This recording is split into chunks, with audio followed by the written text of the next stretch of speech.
to make another cake, because we're going to actually make a cake with the leftovers from last week. Not all of them, I'll keep some of it for another cake, for the fruit cake, but this week we're going to make cherry cake. So we were actually talking about this wee book, I found it.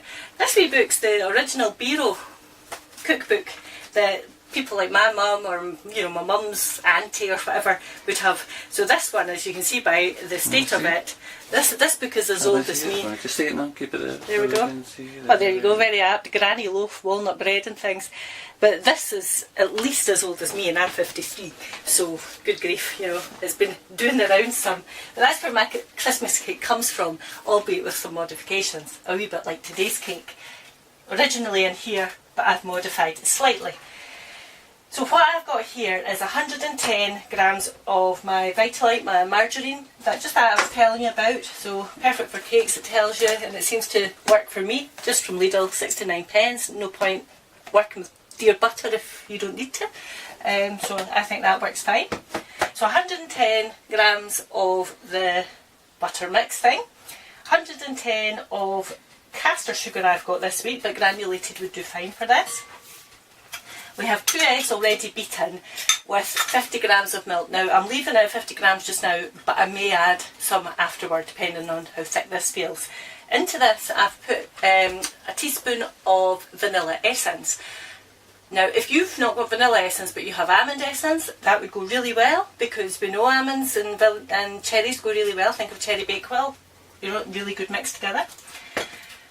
I have 225 grams of self-raising flour in here, and I used the remnants of my crushed, that's not really what they would be called, ground almonds from last week. So there's about 40-50 grams of almonds in there too, and I've got 100 grams of glazed cherries. Now I've already put them in the flour, because hopefully by coating them in the flour they won't actually sink in the cake.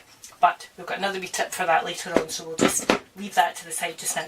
So we're going to cream our sugar and our butter together. Just the same procedure as making an ordinary cake.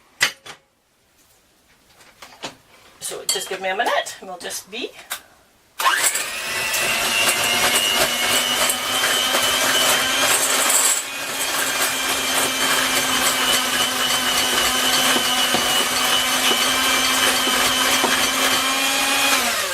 Like that.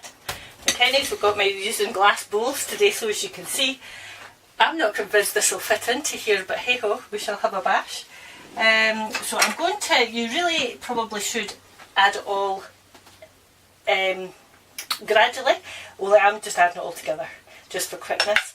I'm not really sure just how well that's going to mix with the cherries. I might just have to give it a quick together and then bring it together with just the spoon. Right, we'll just pour in the eggs.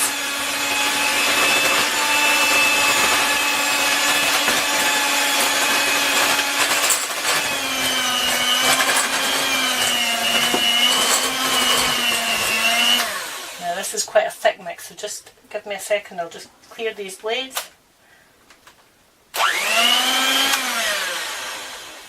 And then I'll finish it by hand.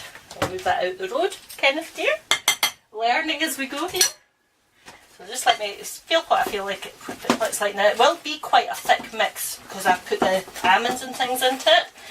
But if you're just not happy, which I'm not, I'm going to just add another dash of milk. So that's bringing us up to probably about 60 mils of milk.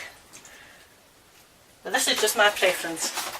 I find it easier for me and my wee thumbs to work with. Squelch, squelch. Good old beaten in. Now, when I said that we're differentiating a wee bit from the original recipe, the original one didn't have the almonds in it. So if you don't have almonds, don't worry. Like I say, I'm just using up what was left over from last week's Christmas cake. Another thing they said was to use a 6-inch round, 3-inch deep tin. I don't have that, but I do have a loaf tin, so I'm going to say 45 minutes in the oven, but I might have to check that. If you're doing it in the 6-inch round, 3-inch deep, It'll take between an hour and an hour and a quarter in the oven. That's 180 degrees centigrade, which is about 375 Fahrenheit, gas mark 4. Pre-greased, lined. Thank you, dear. What would I do without you? Apprentice, learn. Oh, I know. I need to learn, I think. Oh, they need to make one that's thumb friendly. I don't know what's wrong with my thumbs, why I can't hold things. Anyway, it is what it is. We shall just put the rest.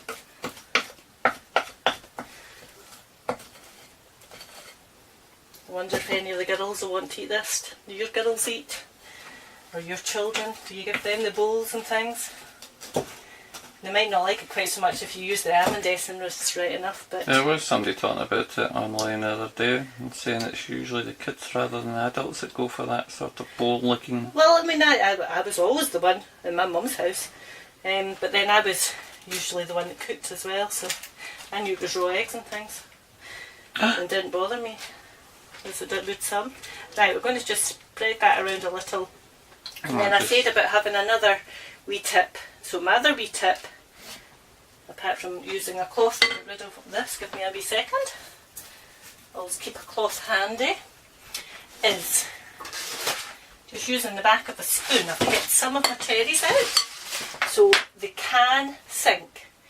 So I'm going to just pop a few along the top, so as hopefully then when it rises, these ones will just get covered. Wee tip, make no work. I might tell you afterwards, not to be so stupid, but it's in my head. I'm telling myself that's going to work. So we'll just pop them in a wee bit, pop them down. And then something else I found in my cupboard, which I'm going to then use. Should I lick them? Need to wash on that. I just won't touch. Got some flaked almonds. So this is again just entirely up to you. The recipe certainly doesn't tell you to do that. But I'm going to just put some flaked almonds across the top. And they'll be toasted. And they'll be toasted. And we will just pop that into the centre of the oven for 45 minutes. But I will come and check it in about 40 just to make sure. Now I'm seeing Kenny getting ready to switch off, but I'm hoping I've got enough time here that we're not going to switch off. Of course, something else somebody asked me. What did I mean when I spoke about feeding my cake? So I'm going to just use this week's opportunity to feed last week's Christmas cake. So we'll just... I didn't have enough tin foil that was big enough, so I've had to just piece together, as you will see. It's like a bit of a jigsaw puzzle here. It's probably ideal to have a turkey one. Yeah, probably. Yeah, so you get the good big ones. And especially at this time of year, they are actually in the shop. So I did say double that with the paper as well. And then what we're going to do is... What we got there? Oh, yeah. Feed the cake. Christmas cake. The Christmas cake. We're going to feed it. This Christmas cake gets better treated than us, Kenny. When was the last time I fed you, Brandy? Oh, and he's no well. He's got a wee bit of a lung infection. So I should be feeding you brandy. Exactly. So you're literally just... This is optional. Not everybody will feed their cake brandy. I just do it because I'm greedy, and it really, technically speaking, it stops the kids from getting it. Because of course you are just putting in raw brandy here. You're not going to be cooking it off or anything. Just 2 or 3 dessert spoons right through it. Now every time you do this, alternate top and bottom, alternate top and bottom. You just leave that now for 5 minutes or so to soak in, and then rewrap it, put it away again for another 2 weeks, and come back and do the same thing. That's feeding your Christmas cake. See you in a minute. Okay, so I came back after 45 minutes to check the cake, and actually it wasn't cooked in the middle, so it has ended up having near enough the hour. What I did though after 45 minutes was, because I felt though that the top of the cake was already cooked, I just put a wee bit of parchment paper over it, so fingers crossed it hasn't burned. because I did feel like it was already cooked on top, however it wasn't cooked in the centre. So that was just a wee trick, just putting a wee bit of parchment over it to stop the top browning anymore. So just like with all cakes, just straight down into the middle, give it a wee sugar about, and as long as it comes out either dry or with crumbs on it, you know your cake's ready. When I did it the last time, this came out still coated with wet, so we just gave it a wee bit extra time. Now, I'm not sure if we're going to even try to take this out just now. Well, maybe if it doesn't come out, it won't matter. I'll just leave it in the tin just now. But I don't have asbestos fingers, so there could be some ouching going on here. Like that. Oh, how did these chefy folk get asbestos fingers?